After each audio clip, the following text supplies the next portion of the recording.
Karaage is a popular deep-fried dish which is most often made with chicken. Today I'll show you how to make karaage with avocado.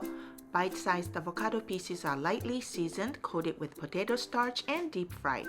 It's creamy inside and crispy outside. Full recipe is on JapaneseCooking101.com.